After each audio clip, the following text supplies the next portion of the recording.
everyone. Welcome to CMO Weekly, the show where we sit down with the world's top marketing leaders to uncover the bold moves, tough lessons, and breakthrough ideas that shaped their journey.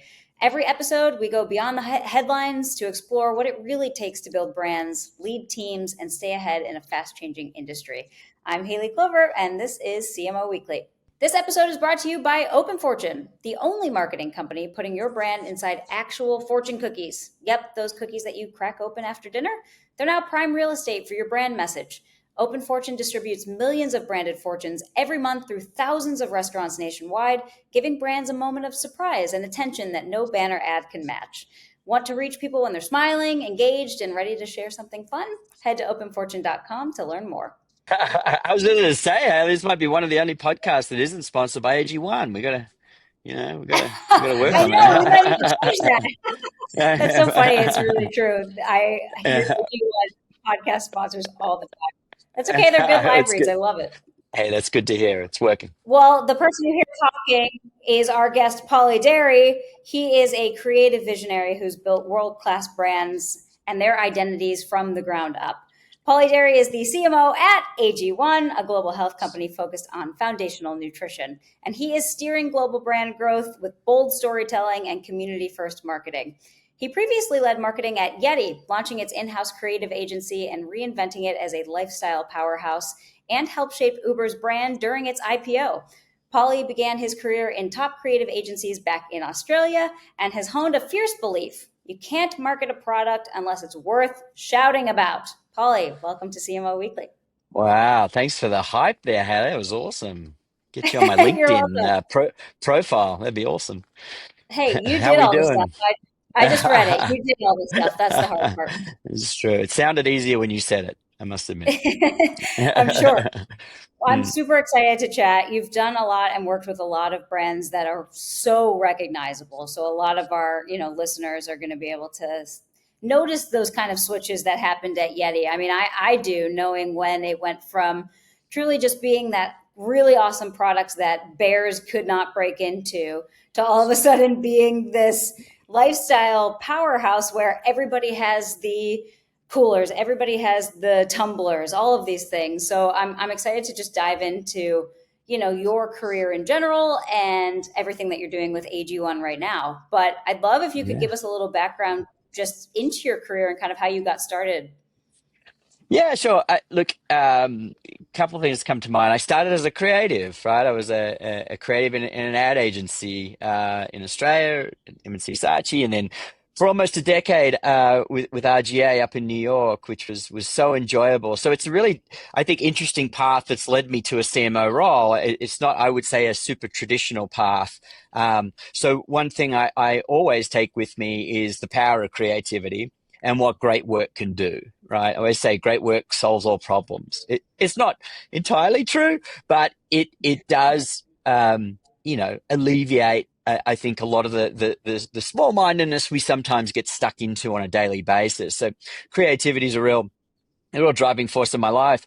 The other thing I'd say is, like, when you think about career, if everywhere I've moved, people have said that was a dumb decision. Like, oh, that's dumb.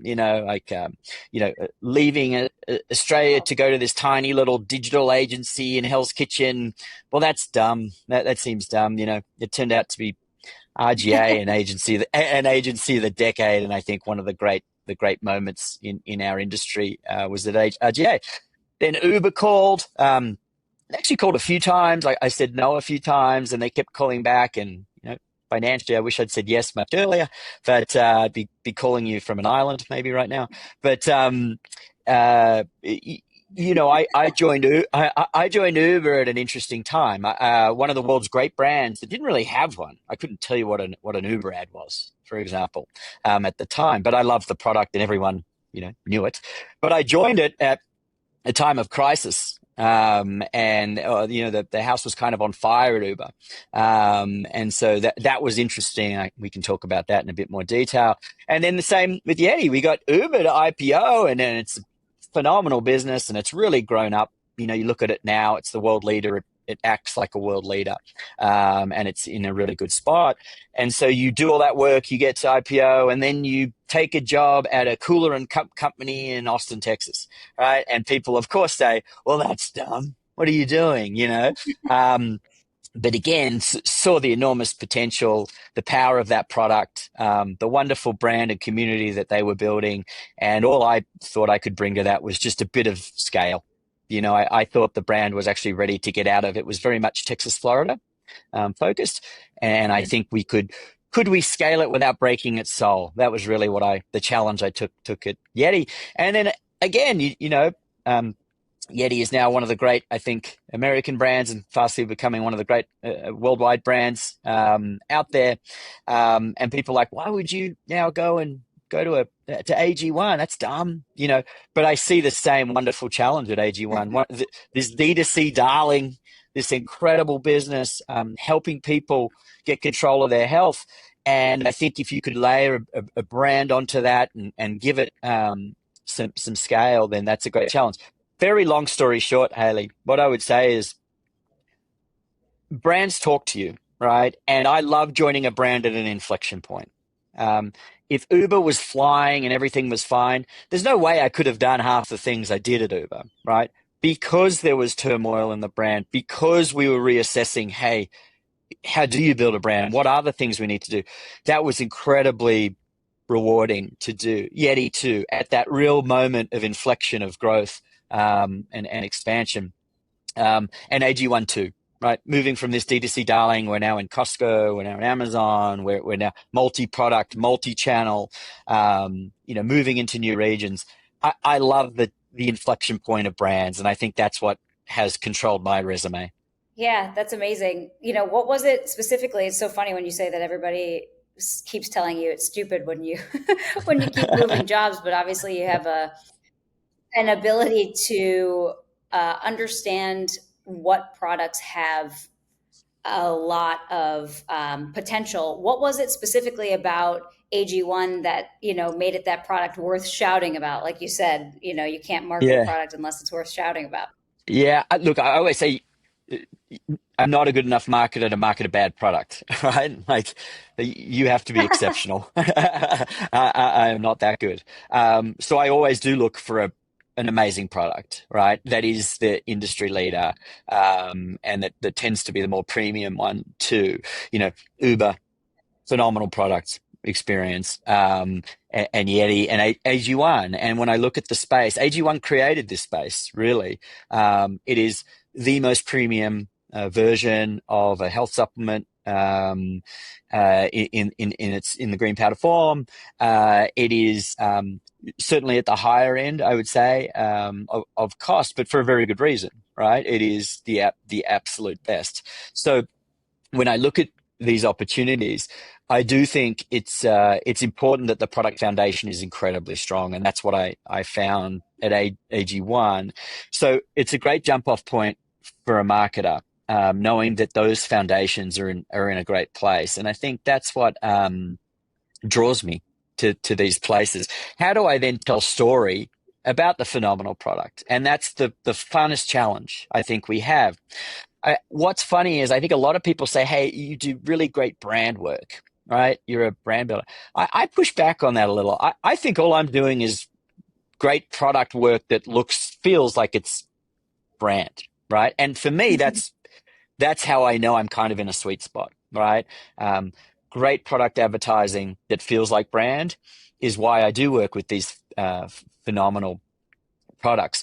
And AG1s, I think, is a really interesting space. I think people getting control of their health in the morning, it's super easy. It's one scoop. You get all your multivitamins. You get 75 nutrients and whole foods, pre-probiotics in one scoop, in a really tasty drink in the morning. And I think why that's important is health is expensive in this country, right? And I grew up in Australia where we get some help on that end. Here in America, controlling your health is hard, and I think what I love about AG1 is it does give you some of that that ability, and so that's really what I look for: a phenomenal product that's created a space that has the opportunity for me to tell great stories around. Yeah, I mean, the storytelling piece is huge because unlike maybe some of the other places you've worked, while it is a product, you are selling, like you said, a daily habit. So you are selling that story of needing to take control of your health other than here's our product, buy it, it's good for you. So there is, it is more than just the product side of things that you're talking about. Oh, it's so true. You're building a habit, and not only that, it's not an instant fix. It's not like caffeine, right? Or a Red Bull. It takes time for the body to absorb all the goodness and nutrients and to feel the benefits, right? Within about 2 weeks, you'll start to really feel them. But we recommend that the first 90 days are really important. So that's an interesting journey too, right? How do I create a habit and build a journey of benefits that I'm not, we all love instant gratification, right? We want to feel something immediately. And it's really why we focused a lot on morning, right? Trying to own that part of the day and our brand platform of like morning people. And why I think that's really interesting is mornings are a really optimistic part of the day. If you've got kids, you might be up before them and it's like, hey, this is my like 30 seconds before chaos is about to erupt down the stairs. And you kind of have this moment for me, you take your AG1. I don't know where my day's going to end. I don't know where my diet's going to take me during the day. I don't know what's going to happen, but I've done something that has given me a good shot today. And I think that's really important. I think the minute you start selling a commodity is the minute you're in a lot of trouble, right? It's like with YETI. I would say we're not selling cups and coolers. There are other cups and coolers at better price points. I don't want to be in a comparison situation. I want to make sure people understand that it's so superior and it stands for the lifestyle that I love and represent. And it means so much more that when I pull out, whether I pull the cooler out at a picnic or whatever it is, it stands for something about me. Also if you pull out a inferior product, people like, oh, okay, and that's how I feel with Uber too, right? Like, I think, you've got to establish there were taxis well before Uber, right? You can't just go taxi for taxi. You're not going to win that game. You as a premium player, you never want to just be compared that way. Same with AG1, superior product. Don't let the other people bring you down in trying to play their game. You've got to play a much higher lifestyle benefit game. And that's what I focus on. Quick question. You mentioned, how the product, you don't want it to be a commoditized product and you have to differentiate from the product, and I couldn't agree more with AG1. We work with Liquid Death, and at its core, Liquid Death is a commoditized product. It's water, right? Canned, bottled, however you want to twist it. That's what it is. Obviously, I think they've done an incredible job at brand at the next level, right? Do you think truly that even if you have a commoditized product or a product that has obviously other competitors in the space, there's other options, even if it's not better or worse, that brand can take you that far every time? Or do you think that's just those special unicorn marketing teams that can make that happen? Yeah, mate, what an awesome question. I think a lot to unpack. I think it's fun, and I love the Liquid Death guys. They're amazing, right? And we actually, it was almost 2 years ago now, we did a YETI collab with them where we did the coffin, which was the YETI coffin. Yeah. And they're so fun. But I think it's because they picked on such a commoditized market. It's water, right? Yeah. That for me, it's the ultimate use case that every advertiser should wrap their arms around Liquid Death and hold them up and protect them for dear life, because it shows that even such a commoditized market as water, I could go to my tap and get it with creativity at the core and kind of ignoring all the old tropes and following the commoditization of a product and racing to the bottom, that they have built this phenomenal brand. And I think it's what people like myself have been preaching forever, right? In fact, I always say, like, I always joke, like, I think the worst job in the world would be like CMO of Nike or Apple, right? And Haley, I know you got a lot of family ties to Nike, but That's okay. why? Because they're so bloody good, But where I think opportunity is how you can show creativity in these commoditized markets, right? Like, gosh, I don't know, give me Huggies, or something, or some soap to sell, and I also think it's when you see great creativity in these products, you see them shoot through, right? Look at Dove. It's soap. We've had soap for quite a while as the human race, right? Why did they just come through? Creativity. They didn't play the game that everybody else was telling them to play. And I think that's my big message. And I know we'll get to an AI question, Haley. I promise you we'll get there. My answer is the algorithm, AI, technology, media agencies, bad clients. What they want you to do is be in the middle, right? Hey, here are the guardrails and here are the guidelines you should use to make a great meta ad. Okay, the minute you hear that as someone who's in charge of a brand, get out, right?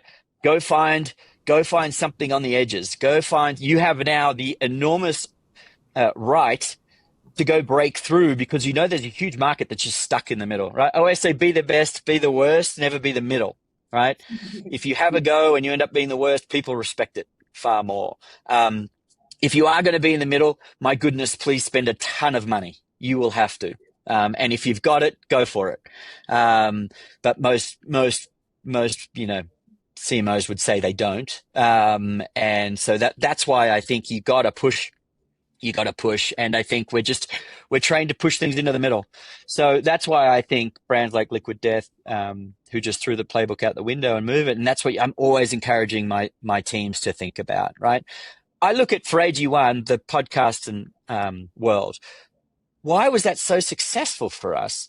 It wasn't, I think, because we just went crazy with it. We were early, right? Mm-hmm. We were very early. We took a punt on podcasters, and we believed in creators, right? It was also, and then what happened, COVID comes along and people are looking for answers, and they're looking for their own research, right? And the podcast space becomes very interesting, right? So again, I think if you looked at it mathematically, people would say, podcast, no. Hey, have you thought about meta and TV? But it was because you are on those edges, you find these opportunities, and that's what you always have to think about. Paulie, that totally made sense. Very insightful. Other question on the other end of the spectrum. So we have another client, Waymo, and obviously working at Uber, Uber changed the game. They were the player, and now Waymo is disrupting that game. When you have a product that's disrupting the disruptor, if you will, right? How does this strategy change, right? It's completely on the other end of the spectrum where it's not commoditized at all. But from Waymo's perspective, I've taken one. It's fucking incredible, right? But then you have a lot of other people are like, I'll never get in that, right? I'll never get in those. It feels risky, right? I'm curious on your thoughts of a product that's completely transcendent for what it's worth, right? Even something like AI, when you think about indoctrinating that into the workflow, like ChatGPT for enterprises is scary, right? So when you think about all those things, how does the strategy change to push and elevate that brand? And are you just leaning on the product, or are you using that feeling and that emotion to say, we have to lean into that and call out the elephant in the room? So this is another great question, mate. There's probably three things in there we'll try and dive into. So one, if I break it down, Waymo's on Uber, right? Which is, I think, incredible vision from Uber. I think, to say, look, we are the platform. I didn't realize that. That's cool. Yeah, we are the platform for you all, right? And just think about how that moves their TAM, right? From all of a sudden, Uber to, could I put my business on the platform? That'd be incredible, right? So I think one, that's super interesting, and also I love Waymo. I think it is such a great experience. I'm from Austin. Obviously, in fact, it's almost weird now when I get a human. It's almost like, hello. This is what do I do with my hands? This is weird. What am I meant to do in the back? Are we meant to small talk? I've forgotten. So one, it's a great experience. Two, I would say it's also the power of competition, right? And I think, as much as we hate to admit it, gosh, it drives you forward, right? Whether it was Lyft back in the day, all the knockoff Yeti brands out there. I think the key is you don't waste your energy worrying about them, but let it energize the team to keep trying to reinvent, keep trying to push. And I think that is so valuable, right? In not being complacent. And for marketers, that's actually sometimes the kick you need from your board or C-suite, where they start getting a little nervous, right? And they start kind of saying, oh, maybe we should be doing more, or, you know. And here's the tricky thing, I think, when you try and build a brand, you, you need your C-suite and board buy-in before you get there, right? You can't just turn up and say, hey, I am going to just change everything, right? Like, it's very hard. I always equate it to, like, when you've got a boyfriend or a girlfriend and you're like, I'll change him. I'll be the one to change him. I'll turn him around. It's like, you won't. They have to get there, and then you have to be the one that facilitates it. So it's the same there. And sometimes competition really helps that, right? Helps them see that, and then also opens their eyes to marketers that are good at it, right? So they bring you in. So competition, I think, is great. It's a great forcing function, and I think it leads you to, I think, also like new innovation. I think Uber having the platform open to Waymo is probably a response to that. So that was good, but there were like three questions in there, and I'm missing one. So there was competition. Oh, like AI Google. AI Google is a good one. I think at Google right now, there's probably a lot of late nights and hopefully a lot of AG1 being drunk in the morning, because it is threatening their world, right? I think people are naturally now searching ChatGPT in a conversational way, right? I think we went from wonderful storytelling on the internet in the early days. We kind of moved into what I would call PDP internet, which is like where I search for something and the brand goes, here is the product, right? And here is the PDP page for that product. And that's a result of Google.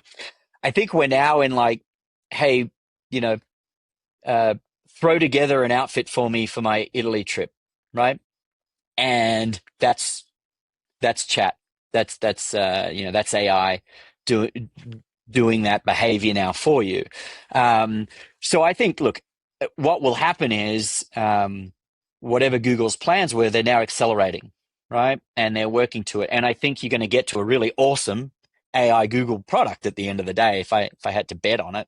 And I think you're going to get to a ChatGPT product that now has ads and sponsored posts, and unfortunately, the world of commerce does dictate where these things end.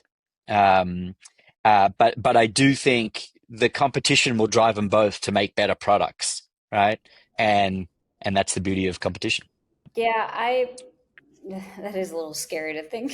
Like it's totally going that way. AI, it'll be like, I'm really looking for a great summer nail polish, and OPI is Yeah. paid the most, and so it'll be an OPI, whatever the Cajun shrimp flavor, But I color. think that's right. I think we are in that sweet spot of ChatGPT where we went through with Google, where it was kind of pure, in Yeah, quotation marks, yeah.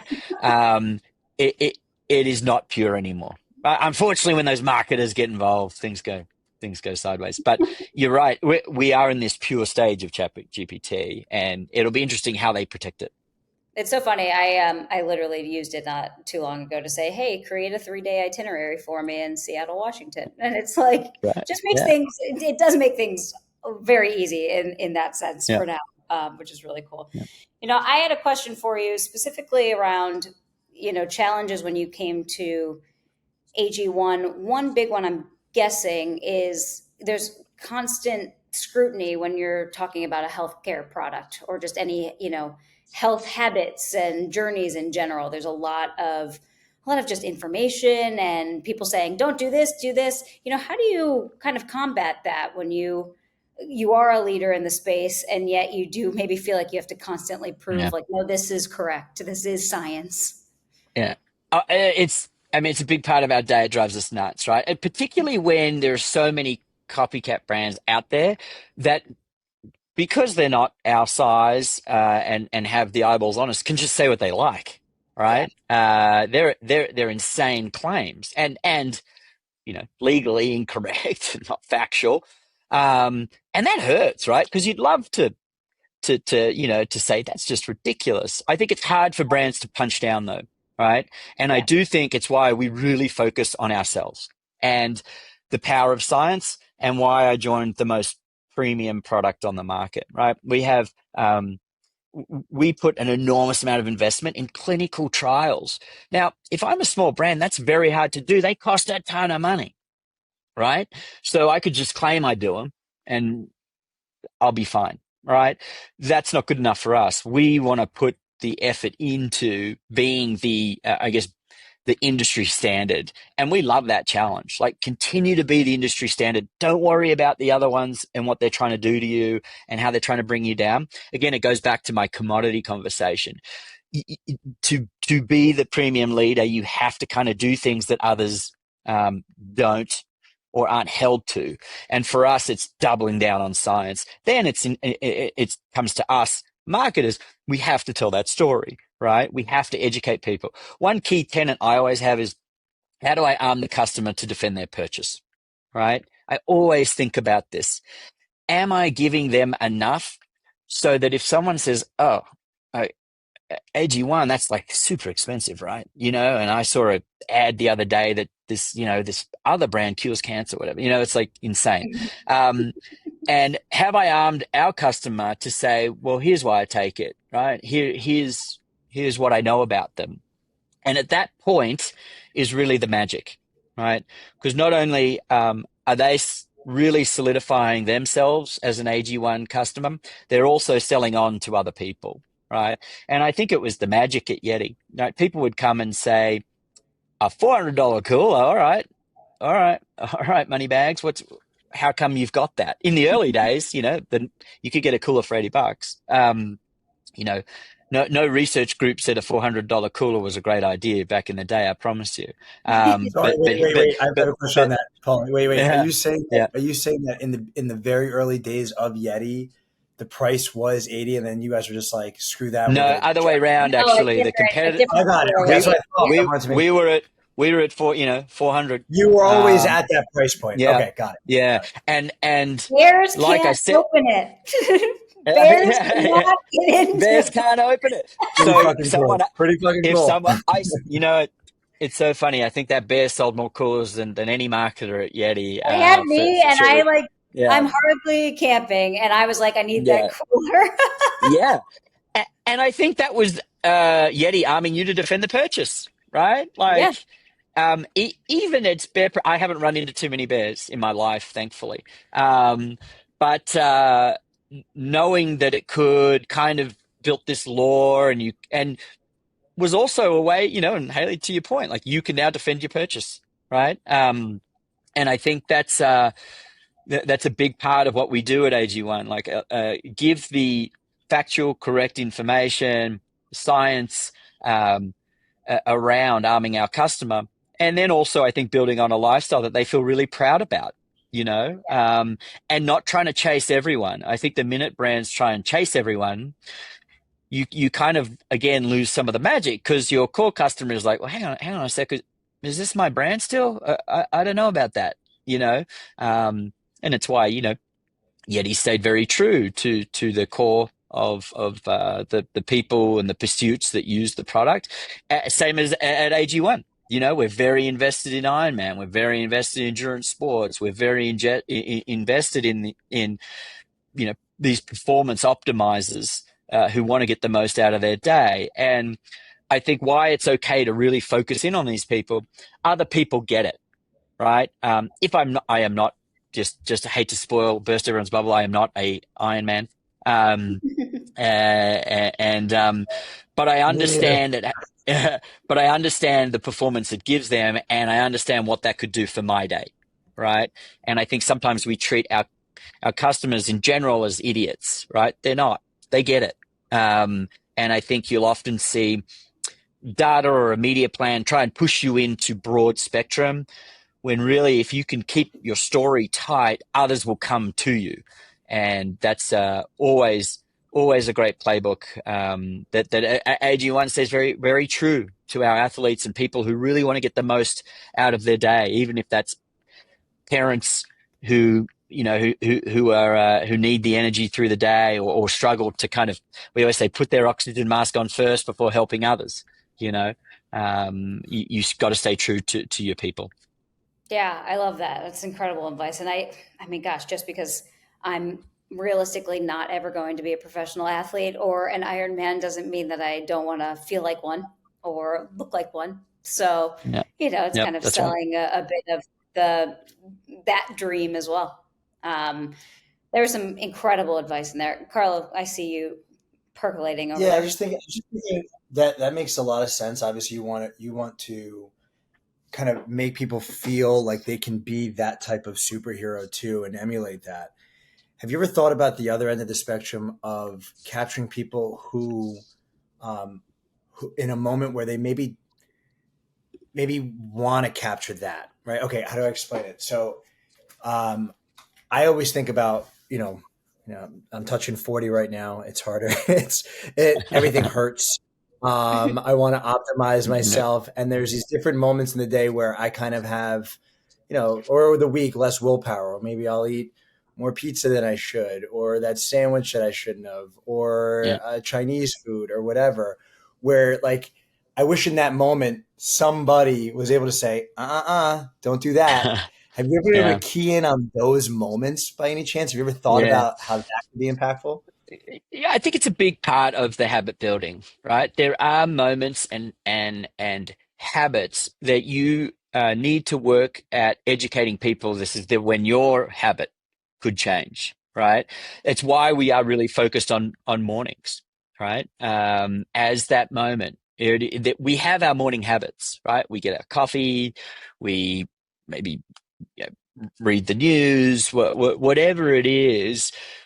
If you can start the day with AG1, that you will feel the benefits later on, right? So for me, it's really removed my afternoon coffee, right? Like I get to like 6 o'clock and I'm like, oh wait, I didn't have I felt great, right? Um, but it's because of that morning habit that we've formed with people. It's even, we've coming out with this amazing nighttime product. It's called AGZ. And people are like, oh, what does that do to your morning platform? Well, it's actually in service of a better morning, right?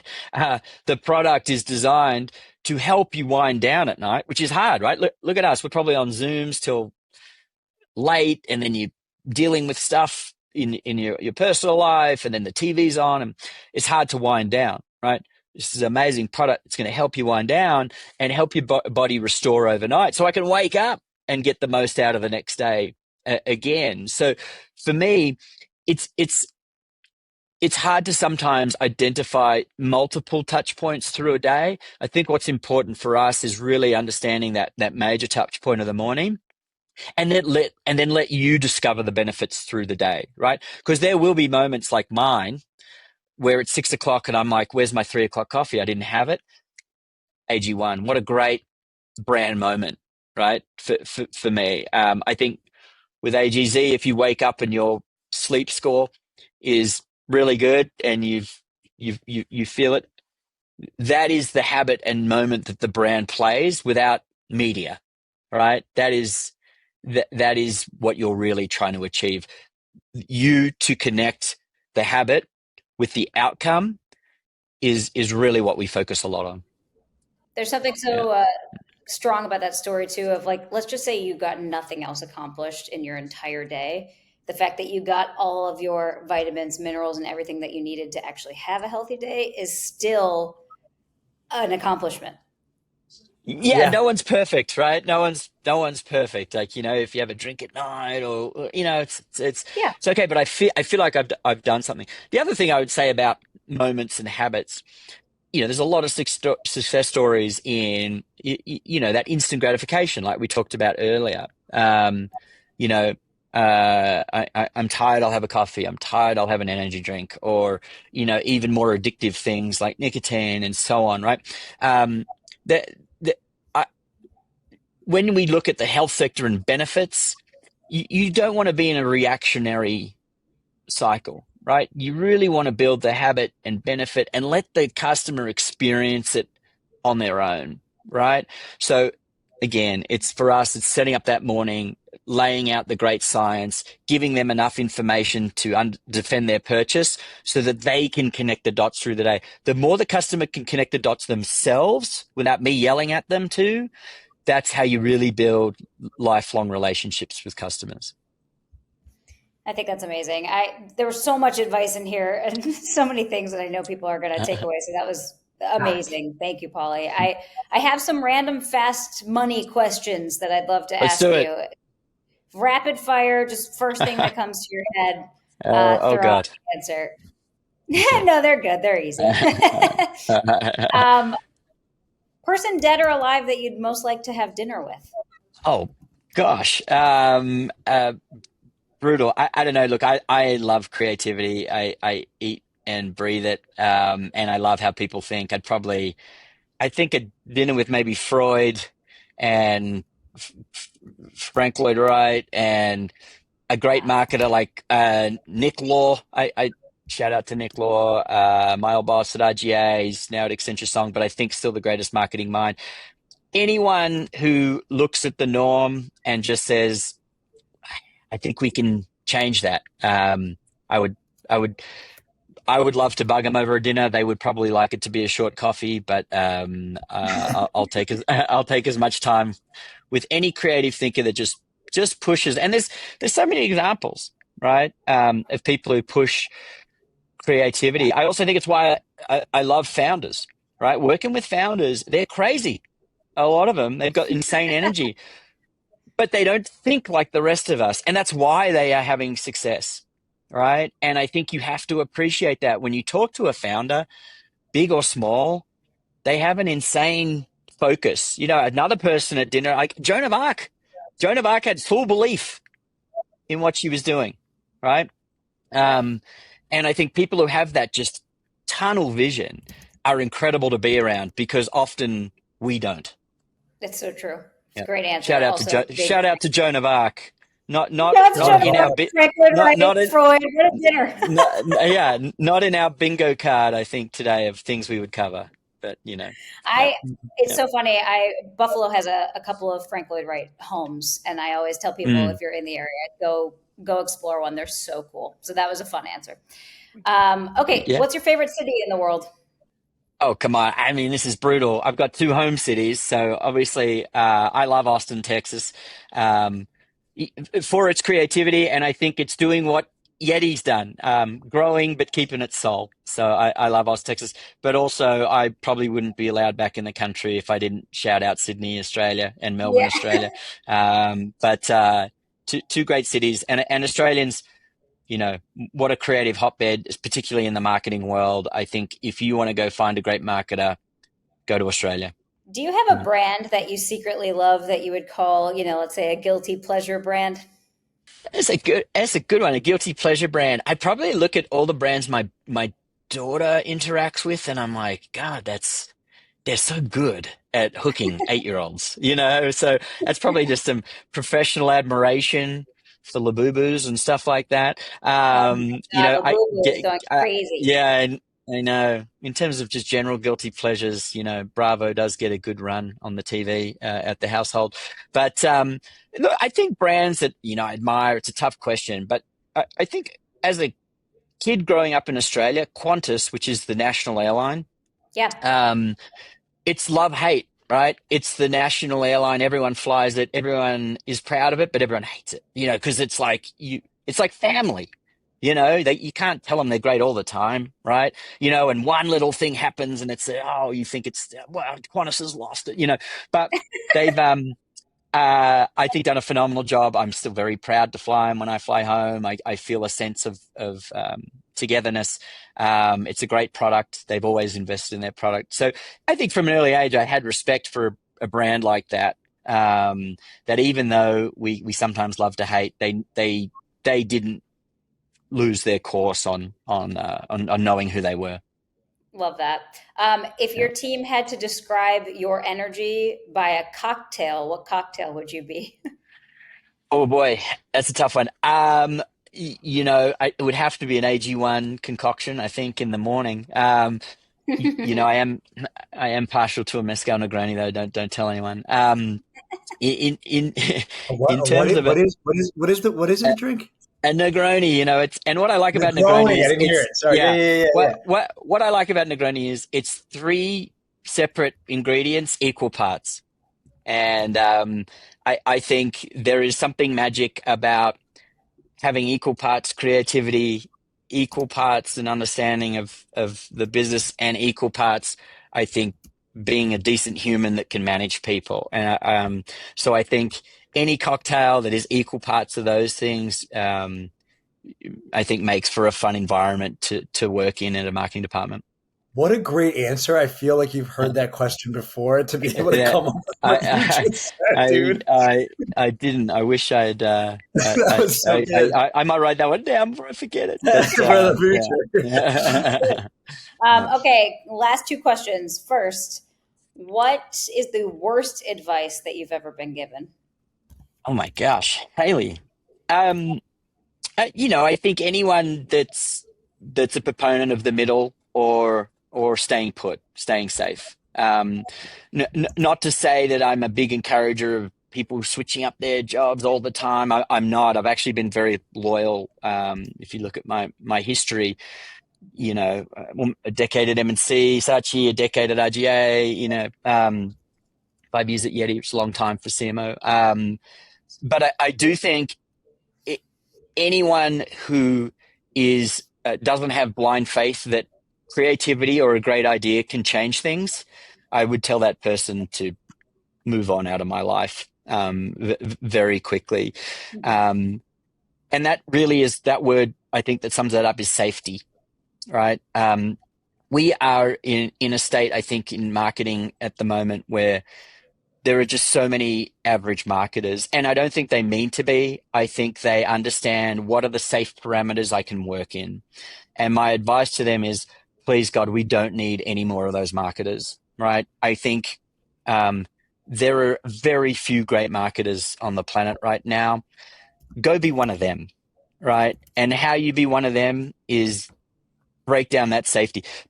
I think we're always afraid of being fired. Sure, you should be.